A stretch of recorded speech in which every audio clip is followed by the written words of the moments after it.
Chaco Canyon is a place that cradles beauty within the very heart of it, and in turn, cradles within the heart of many as well.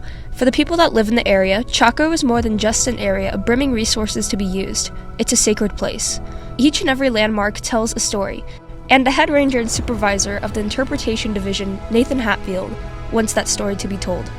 I would have to say what makes Chaco unique is the high concentration of monumental structures that we have right here in the canyon. Hatfield began his work at Chaco 20 years ago and has been head ranger for 6 years, but Chaco Canyon affects him just beyond his work. You know, some of my greatest memories out here involve being with my kids, and some of the first, substantial hiking trails that they ever did were out here. And I've spent the night out here with them on a few occasions, and we've gone to the telescope viewing events that we have, and watching my kids look through a telescope and see a planet or something amazing that's in the night sky. Those are memories that I cherish. At Chaco Canyon, many events are held to honor the natural beauty and traditions of this place. Not far from Chaco lies Zuni Pueblo, where Zuni Tribal member and CEO of the Colorado Plateau Foundation, Jim Enote, works his farm. He believes that it is important to protect his home and the land around it. There's important landmarks like Chaco Canyon.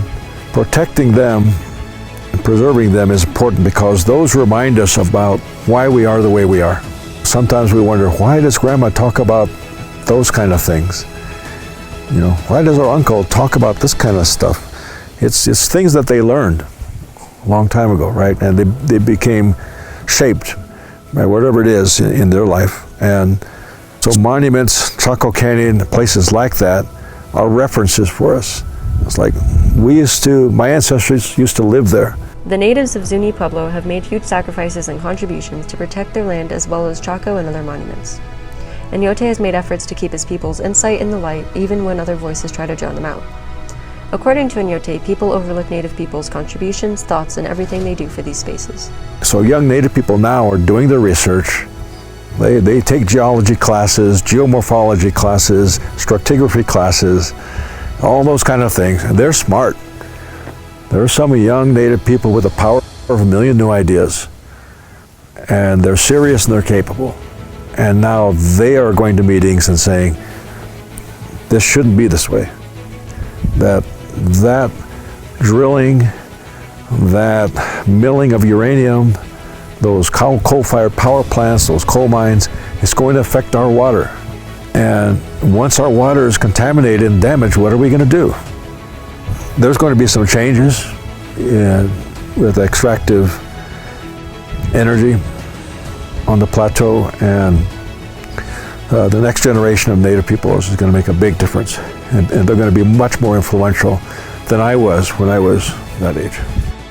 History runs deep in the heart of Chaco. Memories line every grain of sand, and stories whispered from the cusp of every rocky structure. Chaco Canyon is a unique place, and not many other places are this rich with culture.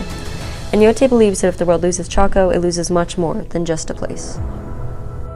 This is Chacoan, and it just reinforced why the monuments like those, Bandelier, Chaco Canyon, Canyon de Chelly, Mesa Verde, those are part of our library. They're part of our library and a part of helping us to connect the dots of our history. Aside from the history in these places, Native people still use Chaco as a sacred place to this day. They're reconnecting with their ancestors. Modern Pueblo people, they believe that their ancestors who built these monumental structures, part of them is still here. Their ancestors are still here. So they're visiting those ancestors when they come to a place like this.